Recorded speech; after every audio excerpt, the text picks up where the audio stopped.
Voter टूटता है तभी बीजेपी के लिए उम्मीदें हैं। क्या इतने बड़े लेवल पर बीजेपी पोलराइज कर पाएगी बंगाल इलेक्शंस को?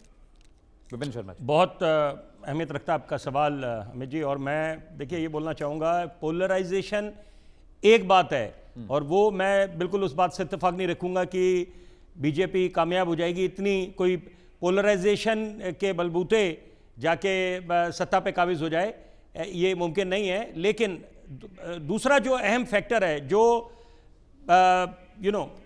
वो आने वाले वक्त में ये बिल्कुल तस्वीरें साफ होंगी कि क्या भाजपा ने जो ये आंधी चली है, ये दोनों चरणों में, पहले चरण में और अब ये दूसरे चरण में, तो ये बदलाव की आंधी है। तो वो देखिए, जनता अमूमन देखा जाता है, जनता जब भी बढ़ चढ़ कर लोकतंत्र के महापर्व में अपनी भूमिका निभाती है तो वो बोला जाता है एंटी इनकम्बेंसी, सत्ता के खिलाफ वोट है। लेकिन हाल के कुछ सालों में ये ट्रेंड बदला है। लेकिन जो बॉडी लैंग्वेज है, क्योंकि अभी आप लोग बात कर रहे थे ममता बनर्जी के विक्ट्री साइन की बात कर रहे थे, देखिए बॉडी लैंग्वेज पे बहुत कुछ निर्भर करता है। उधर से अगर बात करें, डेरेक ओब्रायन ने एक तरह से, अंग्रेजी का शब्द मैं इस्तेमाल करूंगा, डेयर करा था, बिल्कुल चुनौती दी थी प्रधानमंत्री को और बोला था कि अगर 4 मई को आप चुनाव हार जाते हैं तो नैतिकता के आधार पर आपको इस्तीफा देना चाहिए। और वही बात अगर गृह मंत्री की बात करें, नरेंद्र मोदी प्रधानमंत्री की बात करें, जो उनकी बॉडी लैंग्वेज है उसके अपने आप बहुत मायने हैं यहां पर। क्योंकि जिस तरह से पहले चरण के संपन्न होने पर अमित शाह ने बोला था और बड़े विश्वास से, आत्मविश्वास 7वें आसमान पर था, और देखिए वो वर्तमान के दौर के चाणक्य हैं, तो वो अपनी भी खुद उपास का कारण नहीं बनना चाहेंगे कि अगर वो दावा कर रहे हैं कि 152 सीटों में 110 सीटों से ज्यादा भाजपा निकाल रही है, तो अगर इसके आसपास भी मान के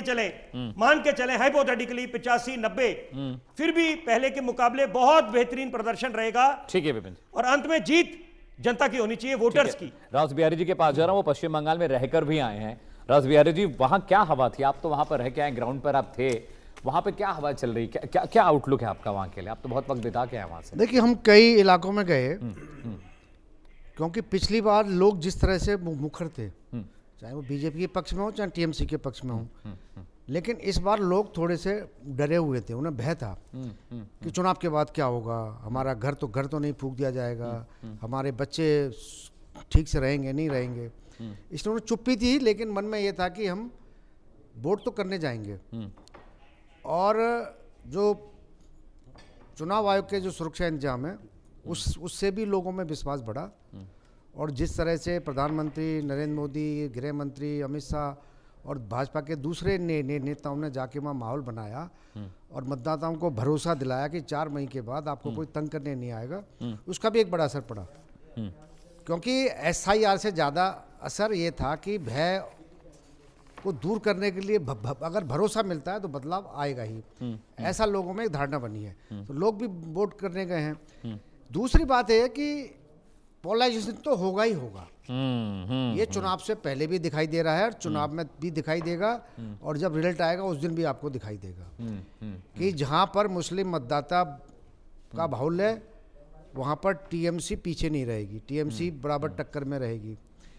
ये अलग बात है कि थोड़ा सा शहरों में, क्योंकि शहरों में जो भद्र लोग है वो डरा हुआ भी है, और वो एक तरह से क्या कहना चाहिए कि जो पश्चिम बंगाल की जो संस्कृति है कि सबको साथ, सबके साथ जो चलते रहो, एक कट्टरता नहीं है उनके अंदर जी, तो वो क्या असर डालेगी ये देखने की बात होगी।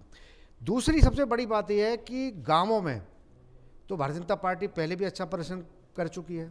अगर हम इसी फेज की बात करें तो केवल 18 सीटें जीती है, 4 जिलों में तो 7 में से 4 जिलों में तो एक भी सीट नहीं जीती बीजेपी। लेकिन इस बार बदला हुआ माहौल है। पिछली बार इसमें 20 सीट ऐसी हैं जो बहुत कम वोटों के अंतर से टीएमसी और बीजेपी जीती हैं। लेकिन इस बार अगर देखेंगे तो पूरा हावड़ा का माहौल बदला हुआ था, पूरा हुगली का माहौल बदला हुआ था, और उत्तर 24 परगना में तो कई इलाके ऐसे हैं जहाँ पर बीजेपी को पहले अपने एजेंट तक मिलते थे, मिल भी जाते थे तो टीएमसी के डर के कारण बूथ पर नहीं बैठते थे। लेकिन इस बार ये खबर आ रही है कि बूथ पर बीजेपी या दूसरे जो दल हैं उनके समर्थक बैठे रहे, उन्हें कोई धमकाने की कोशिश नहीं, कुछ जगह कोशिश की है तो पुलिस ने कार्रवाई की है। और सबसे बड़ी बात है कि इस चुनाव में ये पहला ऐसा चुनाव है जी 1960 के मतलब 1970 के बाद मान लीजिए, ये पहला ऐसा चुनाव है जिसमें हिंसा बहुत कम हुई है। पूरे चुनाव के दौरान केवल 3 हत्याएं, अभी राजनीतिक हत्याएं हुई हैं। पिछले चुनाव में 3 मई तक 100 लोग मारे गए थे, हजारों लोग घायल हुए थे, हजारों लोगों के घर फूंक दिए गए थे, हजारों की दुकानें जला दी गई थी, रेप की कई घटनाएं हुई थी, कई लोगों के जानवर मार दिए गए थे। लेकिन इस बार केवल आप देखेंगे तो जो छुटपुट घटनाएं हुई हैं, जैसे नामांकन भरने के दौरान दोनों दल आमने सामने आ गए तो टकराव हो गया, किसी ने किसी का पोस्टर फाड़ दिया तो मारपीट हो गई, या जैसे आज थोड़ा बहुत घटनाएं हुई हैं। लेकिन पिछले चुनाव की तरह घटनाएं नहीं है। पिछले चुनाव में तो लगातार मारने की खबर आ रही थी, आज उसको लटका दिया, उसको बम मार दिया। और सबसे बड़ी बात है कि बम कितनी संख्या में पकड़े गए आप देखेंगे तो 14,000 देसी बम पकड़े गए हैं, क्रूड बम, क्रूड कच्चा। बम जो वहाँ सूती बम कहते हैं रास्पबेरी। जिसको, वो पकड़े गए हैं। 300 से ज़्यादा अवैध हथियार पकड़े गए हैं, 1500 ज़्यादा गोलियां बारूद बरामद हुआ है, बड़ी संख्या में विस्फोटक पदार्थ बरामद हुए। तो इसका मतलब है कि इस बार सख्ती भी थी, निगरानी भी जबरदस्त थी। पिछली बार हम जाते तो हमारी गाड़ी कहीं चेकिंग नहीं होती थी, इस बार हमारी गाड़ी भी 10 बार चेकिंग की गई, हमारा भी पता वता लिखा गया, गाड़ी का नंबर लिखा गया, हमारा भी सामान खोल के सुरक्षा बलों ने चेक किया। ठीक है राजबेरी जी, प्लीज स्टे। मैं आ रहा हूँ विपिन, जा रहा हूँ, मुझे एक मिनट में ग्राउंड पर जा रहा हूँ। रैनिक लगातार ग्राउंड जीरो से रिपोर्ट कर रहे हैं। रैनिक, it's been almost a month, आपकी ग्राउंड रिपोर्ट्स हमने देखी। भवानीपुर बहुत इंटरेस्टिंग था। भवानीपुर में शुभेंदु अधिकारी, ममता बनर्जी कई बार आमने सामने हुए, वहां पर हुटिंग हुई, शुभेंदु अधिकारी के साथ धक्का मुक्की करने की कोशिश भी टीएमसी के जो वर्कर्स थे, जो उनके कार्यकर्ता थे। ये बहुत एरोगेंट टीएमसी दिख रही है, बहुत arrogant. Will hunt you down, Ajay Pal Sharma को टीएमसी के नेता बोलते हैं, will hunt you down, will drag you to West Bengal.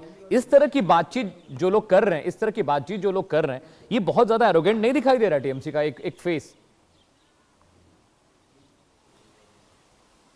हाँ एकदम, देखिए आज जिस तरीके से तृणमूल कांग्रेस का बिहेवियर रहा है, बॉडी लैंग्वेज रहा है, वो बहुत ही एरोगेंट था। क्योंकि एक तरफ अगर ममता बनर्जी को देखा जाए तो ममता बनर्जी सुबह से लेकर शाम तक लगातार वोट डालने के टाइम पर भी ममता बनर्जी की तरफ से आरोप दिया गया कि कल रात भर अत्याचार किया गया है मगर जीत हम लोगों की होगी। वो तस्वीरें भी दिखाई, ममता बनर्जी की तरफ से ये भी आरोप दिया गया कि सेंट्रल फोर्स को एकदम ही सेंट्रल फोर्सेस को इस्तेमाल किया जा रहा है। देखिए मैं एक बात आपको दिखाऊंगा कि पश्चिम बंगाल में जिस तरीके से बूथ के सामने जो सिचुएशन तैयार किया गया है वो अब देखिए, पश्चिम बंगाल में ममता बनर्जी आरोप कर रहे हैं कि सेंट्रल फोर्सेस की तरफ से वोट को प्रभावित किया जा रहा है। मैं एक बार आपको तस्वीर दिखाऊंगा, ठीक बूथ के बाहर मैं मौजूद हूँ, सेंट्रल फोर्स का